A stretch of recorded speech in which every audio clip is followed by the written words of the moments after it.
As you can see, we're changing the stage setup because really we're ensuring that we entertain you with a whole range of subject matters, but also a different format for each session as well. We've had fireside, we've had panel discussions, we've had presentations to kick off the day, and now we've got a TED Talk from a very influential gentleman who really is at the forefront of cutting-edge medical innovations, and I have to say, having followed him, he's a really brilliant person in sharing the knowledge as well. Here at Arab Health, M42, we're delighted to have our main stage for the first year here, and the whole idea is that we want to make the knowledge that our experts have accessible to as wide an audience as possible. The next gentleman is doing that every single day, both in his work and in the content that he's sharing. Please do follow him. Without further ado, allow me to please introduce a subject matter,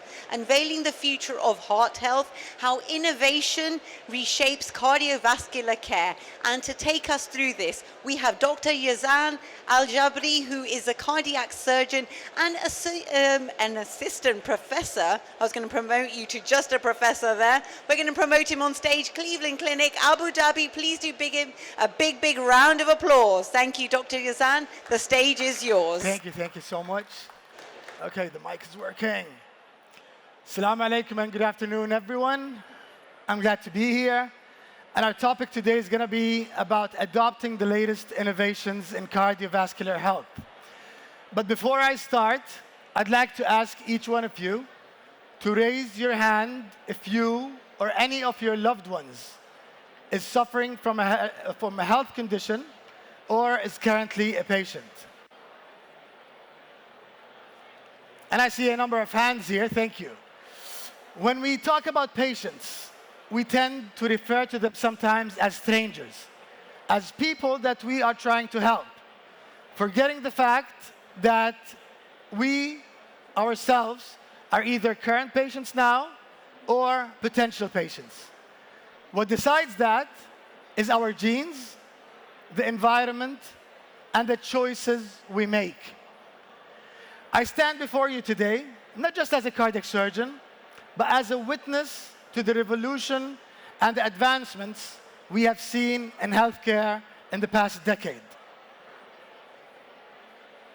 Let us begin the journey with a remarkable patient story. Imagine if you were a 35-year-old gentleman having a good life, newly married, recently welcomed a baby, and you're living what so many people would call a dream life here in Dubai. Life was good until it wasn't. One day, this patient started experiencing swallowing difficulties. At the beginning, most of us would say this is just a thing that will pass by, a sore throat or something like that, but it started getting worse by the day. He started going to doctors who prescribed medications, but his case was getting worse by the day. 2 months down the road, this patient was having so many difficulties that even drinking water was a challenge for him. It was only then that the doctors decided to do a CT scan. And there it was, a shocking surprise. This patient had an aneurysm. And that's a birth defect that deflects the route of his major artery coming out of the heart, called the aorta. And instead of going to the left, like we see here in red, in his case, his aorta was going to the right side. And this caused so much turbulence that with time, his aorta started ballooning and getting bigger and bigger by the day until it caused what we call a mass effect. It started compressing all the neighboring structures, one of which was the esophagus, the tube that connects the mouth to the stomach. And that was obviously the reason for his difficulty swallowing. But that was the smallest problem. The danger lied in the fact that this aneurysm, just like a balloon, the bigger it gets, the thinner the wall and the higher the risk for it to rupture. So this was what we can call a ticking bomb. Anytime, this aneurysm could rupture, and that would lead to his death in only a few minutes. He started going to major centers, asking for help, but unfortunately, he got rejected. The case was too complex and too advanced for anyone to help him. Desperate enough, he started sending out emails and doing online consultations, and that was how he reached out to us. We knew the case was rare, was complex. We've never seen anything like this before, but we knew as well that we may be his only chance for survival.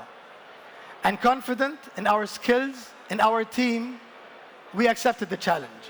We asked the patient to come over, and we were ready to face that.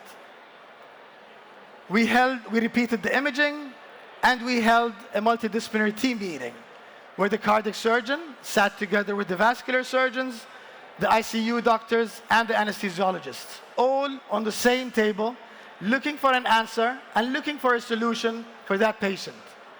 But we knew that the solution has to be beyond conventional methods. And that's where it struck us. Okay, we have a CT scan, and it's showing us the problem.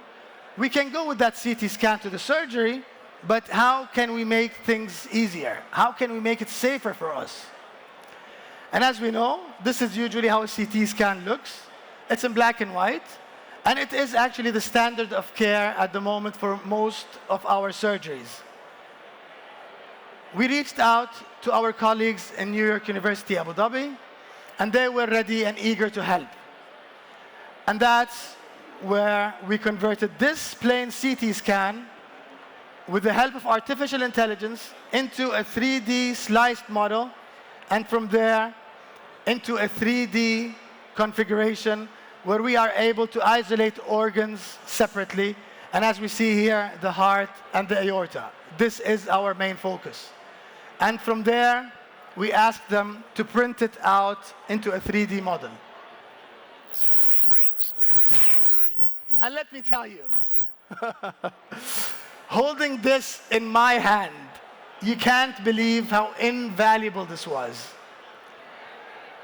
Instead of going blind into the operating room and facing a rare disease that we have never seen before and taking the risks of the distorted anatomy because of that defect, we were able to hold this in our hands, simulate the surgery, look and tackle every challenge needed to get to that aneurysm, which you can see here, and then take precise measurements and know exactly the steps we need to take in that surgery, making it not just easier for us and safer for the patient, but also shortens the length of time needed to do that and perform that surgery. And as we know, time in that surgery is extremely critical. The longer it takes, the more the chance of complications, and the longer the patient is going to require to recover. I'm glad to share with you that the surgery was a resounding success. The patient was able to go back home after less than a week. And in his last visit, which is a month later, the patient was living his life as if nothing has happened. He was enjoying a healthy lifestyle and his new baby and living his life minute by minute. And that's something we're very proud of.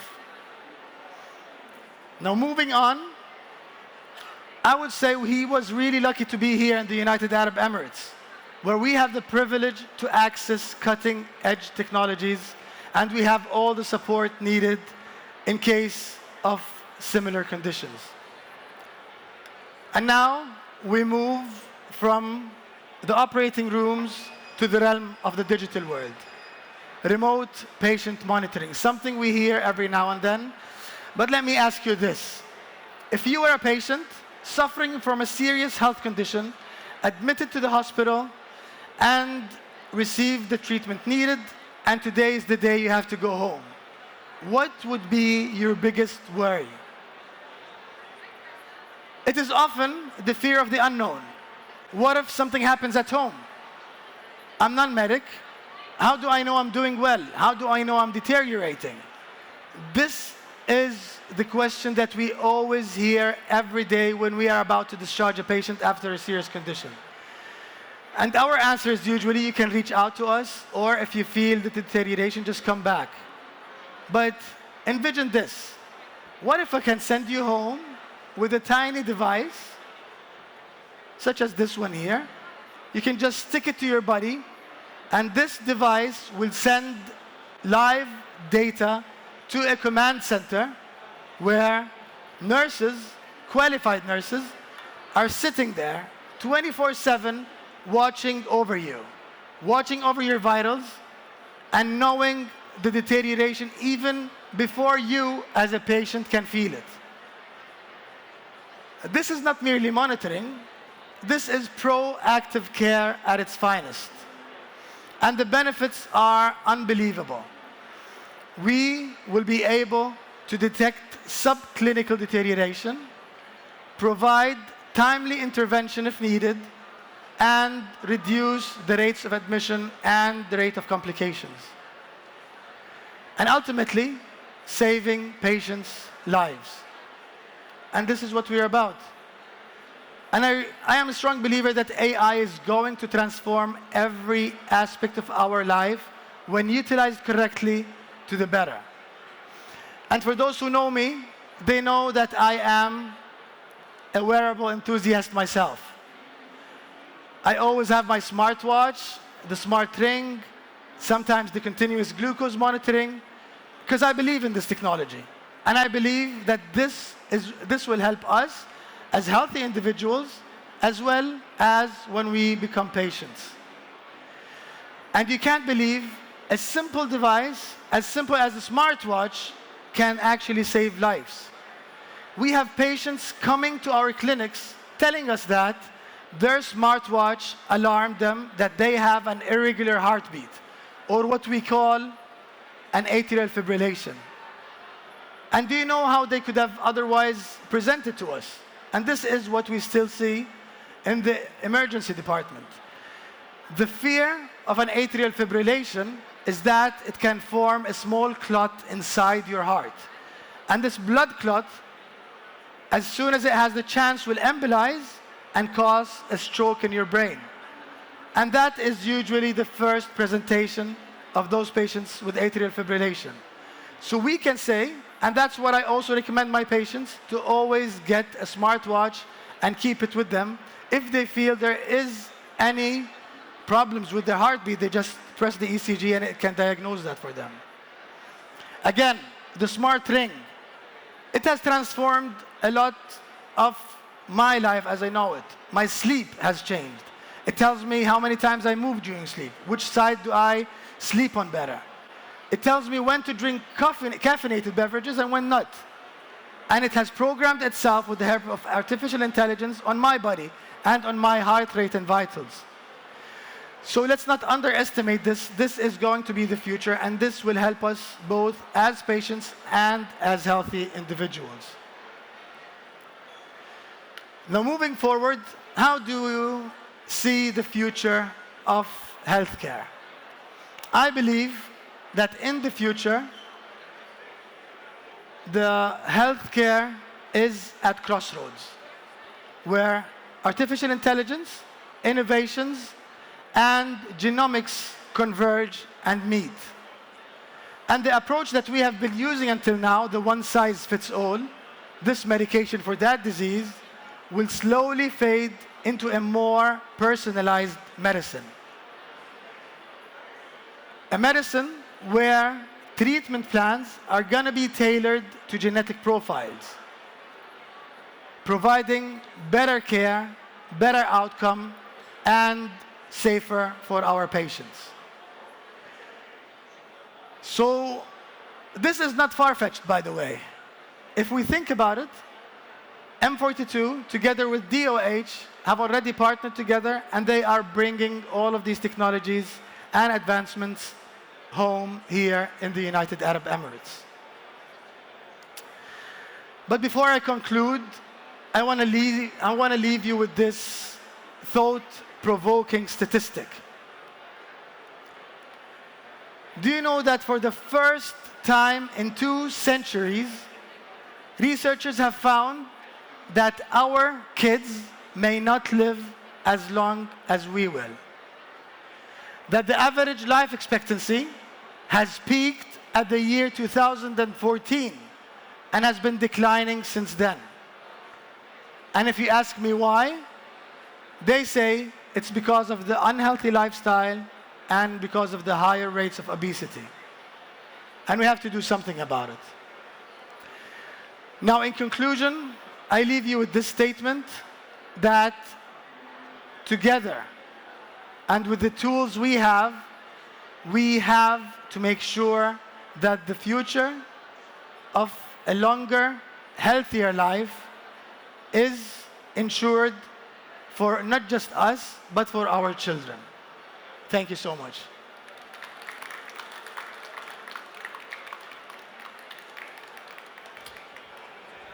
Thank you.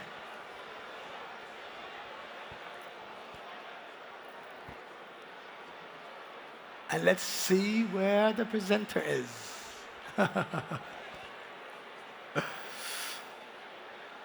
Dr. Yazan, thank you so much for a very insightful presentation. Now, I'm always quite selfish and ask all the questions myself, but on this occasion, let's open it up to our audience, a very enthusiastic and smiling audience, which I always love. Great. Questions for Dr. Yazan. Please don't be shy. Ah, there is a lady. Fantastic. I love it. Introduce yourself and please ask your question. Hi, my name is Ala Al-Khatib. I just want to say thank you. Mic all the way up. Oh, yes. Is it better now? Yes. Yeah? Perfect. Okay. Thank you so much for a very interesting and inspiring talk and for restoring our hope and hopefully increasing the life expectancy of our children in the future with the help of AI. I hope so too. We have to work on that. So, based on everything you said, AI has clearly shown a lot of promising potential in the healthcare industry, whether it's in diagnosis or treatment of patients. To what extent do you think AI would replace some of the medical professions in the healthcare industry in the future? A good question. Thank you. Thank you for asking that. Now, again, I really believe that AI is going to transform almost every aspect in our lives, not just healthcare. And the real question would be not AI versus human. I think it will be that human equipped with AI capabilities versus those who don't. So I think we have the chance to embrace that, learn AI, and use it to our benefit, facing the future, and hopefully improving the outcomes and the future of healthcare.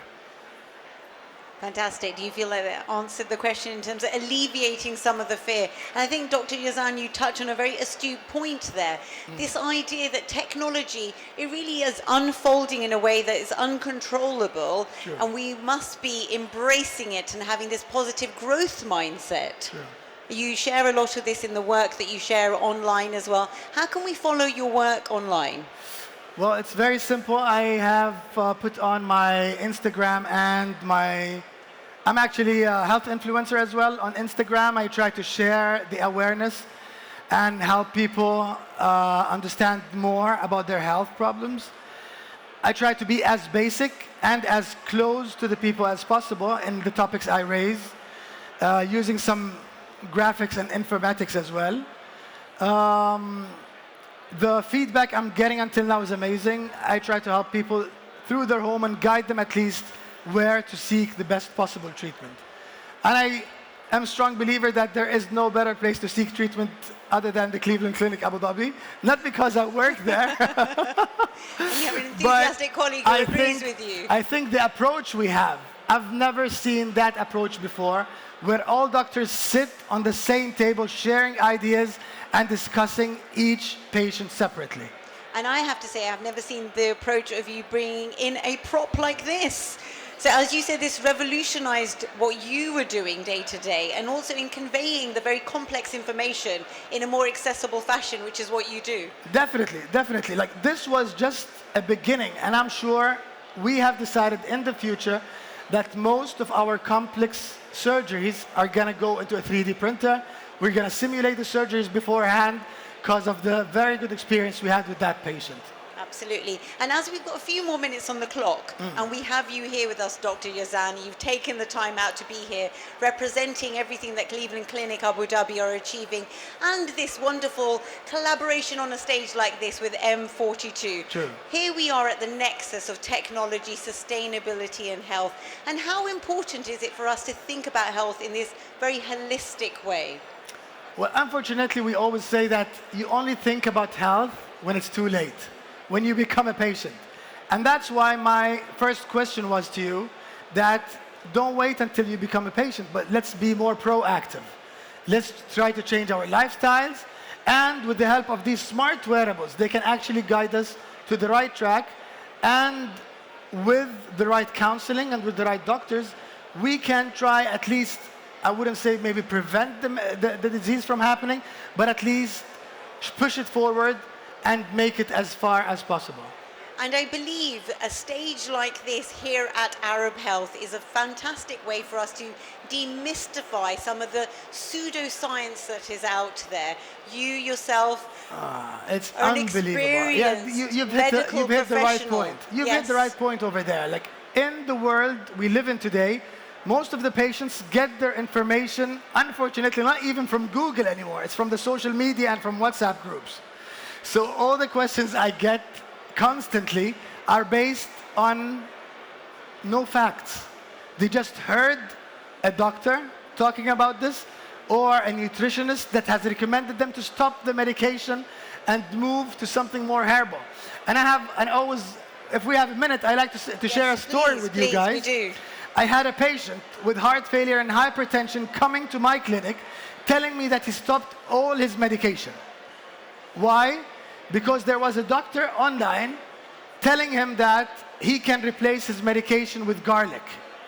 So what he started doing is actually taking 2 cloves of garlic in the morning and 2 at night instead of taking his hypertension and heart failure medication. So you know, these patients, facing them is not easy. You can't just tell them this is nonsense, don't do that. So I told them, let's do an experiment together. I sent him home on that regime with the garlic and with a 24-hour blood pressure monitor. So I thought, okay, if garlic works for him, maybe we'll change all the patients to garlic instead of this expensive medication. When he came back after a week, I looked at the readings, and surprisingly, his blood pressure was around 160, 170 usually, and every time he took the garlic, it dropped to 120, 125.